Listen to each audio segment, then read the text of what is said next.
Hello everybody and welcome back, and this is the beginning of Ozymandias, the conquest of the outer planets. But before we can get to that, I have to show you something, and that is actually the predecessors to all of the Ozymandias vehicles that I have made. So if you remember my prelude video that I've posted a short while ago, then you may remember that there was a lot of debris around the pyramid in the Kerbal desert, and those remains were all discarded spaceships. So the Ozymandias is my kind of deep space exploration vehicle that I wanted to get to the outer planets, and this was the first one. So it actually had 1, 2, 3, 4, 5, 6, 7 cargo bays, and let's take a look at what I wanted to put in there. So we have a science lab, we have some refinery, and we have in here, what's in here? Some add-ons. Here we have the miner. This would have been the vehicle that would detach from the main ship, land on the moon, collect some ore and get back up to the ship, where the ore would be refined, and then we could get some more fuel to go to other planets. Here is my lander, or at least a lander concept. It uses an aerospike and a lot of radially attached tanks and some air brakes, so I can get down to the planets with atmospheres. The docking ports on the sides were used in conjunction with these things. Those are jet engines. I would have used those on lathe, but yeah, I thought I made a quick stop to the Joule system before I get to the outer planets.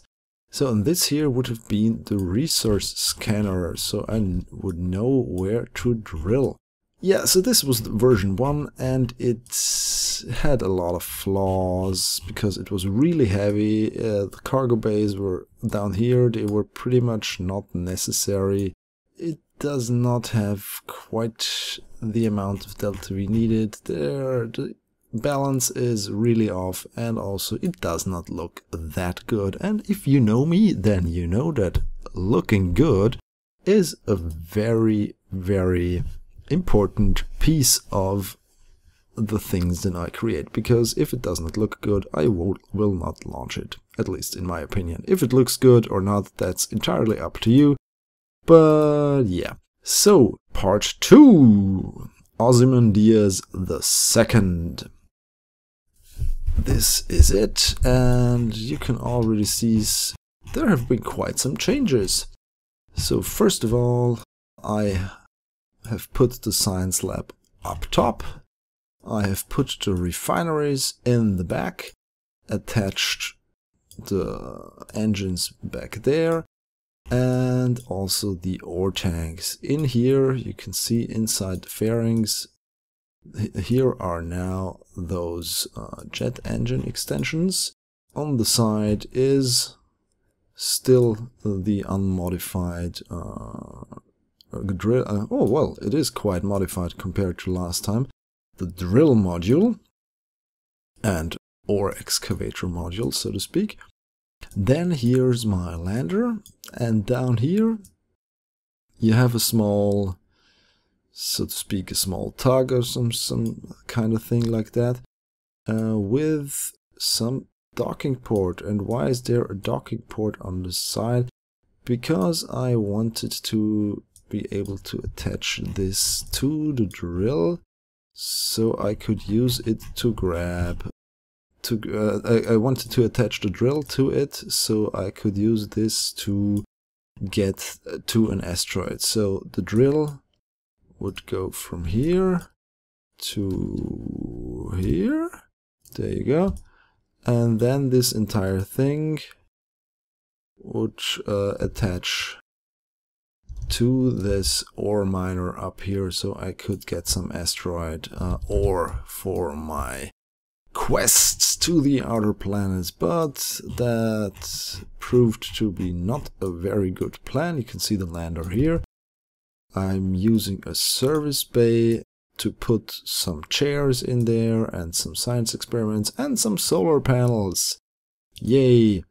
And in here you can see we have reduced the amount of crew space that we will offer, so we no longer have that 16 Kerbal fuel crew space thingies. And we have the research scanner in. Whoops, I have just deleted part of my ship. And doesn't matter. There we go. And on the other side we have a ground scanner for the resource scanner. So this thing would look for the most effective resource bases, and this would look for them in orbit. In the center there is SRB, which is just there for stability reasons only. So basically it's the spine of the vehicle. And as you may have guessed from this wing connectors, this ship was created before there were radiators. So I used a lot of wings to dissipate the heat so I would not explode. But alas, this design also proved as not very reliable. I don't want to save this, no? So, the next iteration, Ozymandias III. Where is it? There you go. And it already has a big fairing around it, so this was already ready to be deployed into orbit. But let's remove this real quick so we can have a better look at it. So once again, a lot of wing elements to use as radiators. Then we have not a spine made out of SRB, but we only have one refinery because I thought it would be too much weight to carry along two, even though it looked really cool to have those refineries in the end before the engines.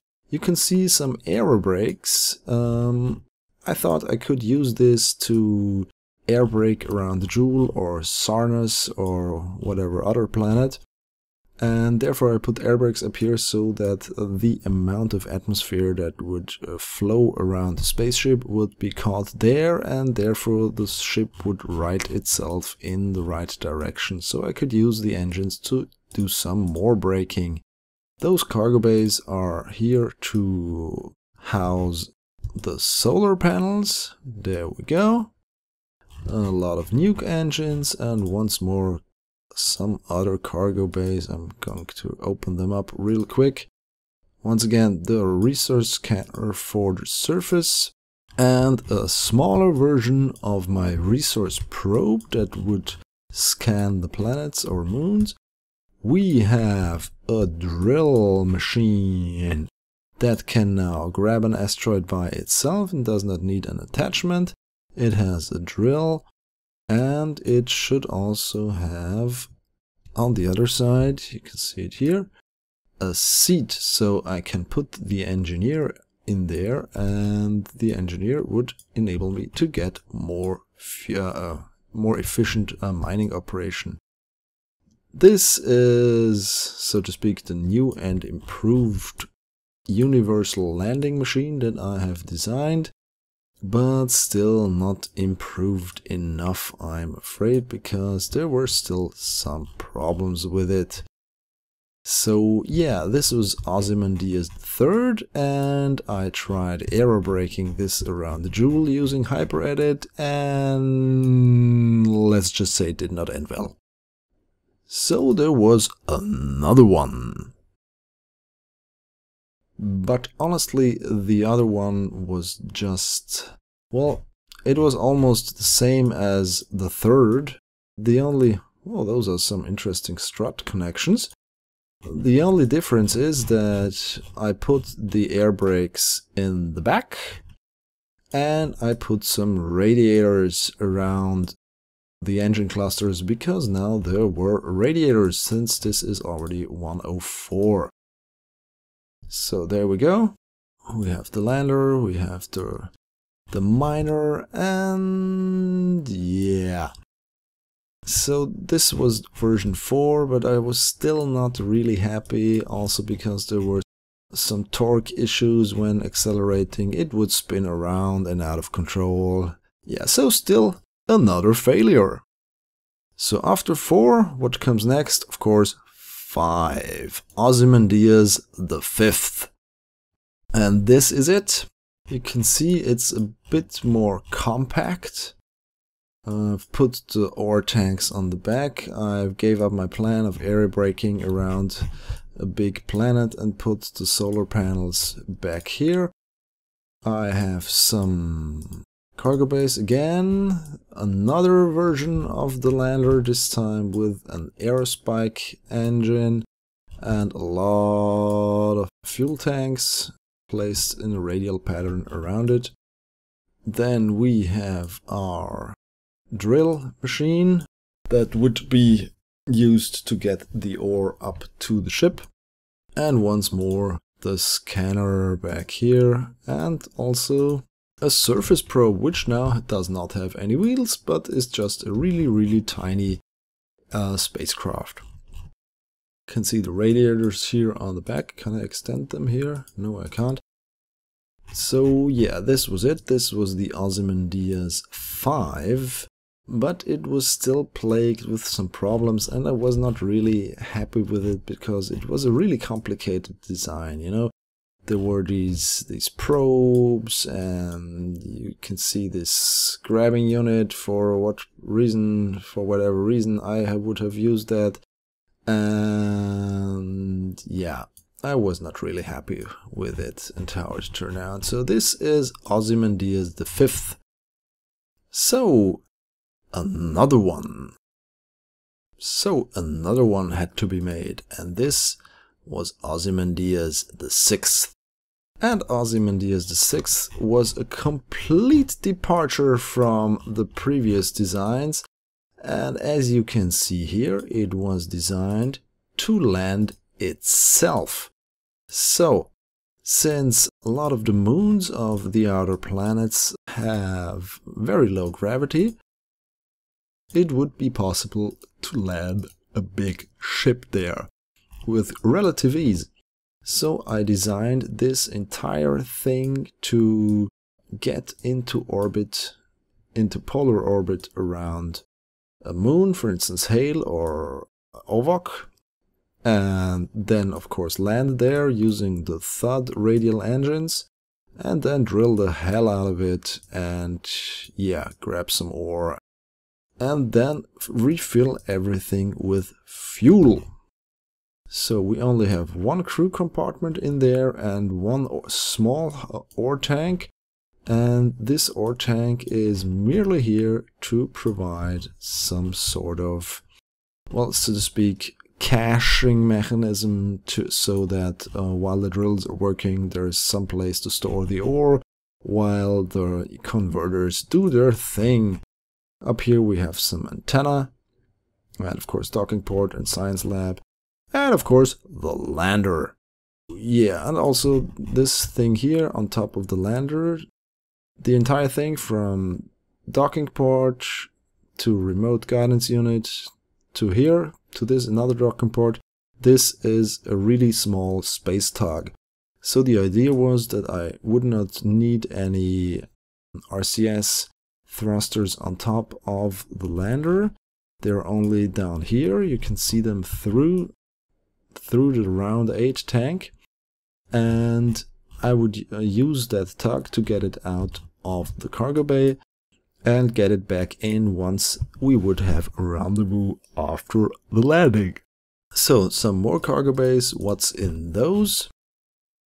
These are housing the radiators, and these are big radiators, like the really big ones.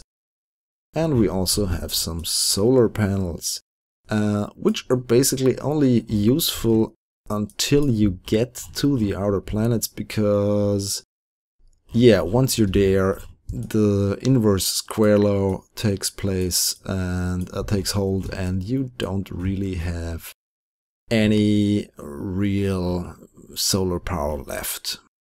Okay, but this was still not enough, especially since the lander proved to be no match for the big bad planet of Slate.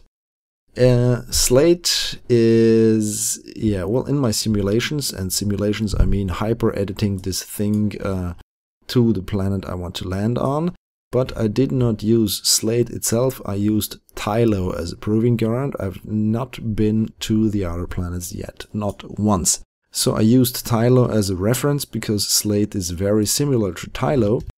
And this lander here, it has a lot of delta V, but it was not enough, and it does not have a sufficient thrust to weight ratio, to be honest, to make this entire trip worthwhile. So another one was made. Ozymandias VII. And here it is, and yeah, it looks similar, doesn't it? It's just a little bit longer, and why would it be longer? Because I had to increase the space for my lander, and you see here it's completely different than before. Why is that, you may ask? Well, the answer is quite simple. You've seen the service bay I have used as sort of a cockpit replacement. Well, there's a nasty bug that when you have that service bay inside of the cargo bay, you have to open the service bay and then close it again real quick, otherwise it starts wobbling around and messes up with your vehicle, and then everything explodes. And I really did not want that to happen. So we have our nuke cluster down here, 7 nukes, we have 2 drills, 2 research scanners, which are too much, and 2 refineries, which are basically too much as well. Once more our radiators. So the lander worked. This enabled me to land on Tylo and get back from it. So this was, I could call it a success. But I had still some troubles with the delta V of the entire vehicle, because I need a lot of delta V to get from Kerbin to Sarnus, the big Saturn-like planet. So I made yet another design change. And this would be my final designs. This is the one that I will send into space. Yes, it is. Ozymandias VIII. And it already has a larger vehicle. You can see here the engines are a little bit shrouded, but I'm going to take a little bit away from here so you can see what this thing is all about. So let's get rid of the decoupler. So yeah, this is Ozymandias VIII. And you may already have noticed there have been some design changes. I've went back to a little bit, so to speak, Ozymandias I, where Science Bay, Science Lab and the refinery were on opposing sides. That, of course, leads to an imbalance with the weight distribution, but I cancelled it out with some tricks, mainly using this C7 brand adapter slanted 2.5 to 1 or whatever, that fuel part, where as you can see here the oxidizer is locked and it's at 182.9 units. And why is that? Because this one is empty. And why is this one empty and this full? Well, this is basically ballast. So I've balanced the vehicle out by putting more oxidizer in here, so I will be able to fly in a straight line, or accelerate in a straight line. I've put 2 crew modules in there. We have a lot of time in space, so the crew does not get any weird psychological phenomenon. I have a resource probe in here, and so I went back to the resource probe design. So because I thought, well, maybe I don't have enough delta V to get around to polar orbit. I have 2 drills for quick ore extraction, of course, the caching in the tank in here. Some solar panels for the journey from Kerbal up to somewhere between Sarnas. And I have reduced the amount of radiators. Well, not really the amount, I've increased the amount, but I've reduced the space that they take up. So there's only 4 radiators that need to be... There are 4 radiators that need to be installed, but they are quite smaller, so I only need 1 cargo bay, which of course saves weight. And saving weight is really, really important. So now I only have 2 cargo bays and 1 large and 1 small cargo bay for the center of the vehicle. And of course, once I was on slate, then of course the entire this descent stage, which you can see here in the bottom, this is from here, just taking away the descent stage. This was the descent stage, and the rest is the lander. So this lander is designed to land on everything else. So this should land on Tecto and on other stuff. So yeah. And once more, this thing is equipped with radial engines. So yes, it will land on some moons of the outer planets system. Yes, it will. And yeah, this is Ozymandias, the final edition, Ozymandias VIII. And this will be the vehicle that I will send to the outer planets. So, before I do that, I just want to give it, so to speak, a shakedown run on Minmus. But that will be in another episode. So thanks for watching and listening to me drone on. Unfortunately, not much action in this episode, but I will make that up for you in the next one. So, thanks a lot for watching. Goodbye.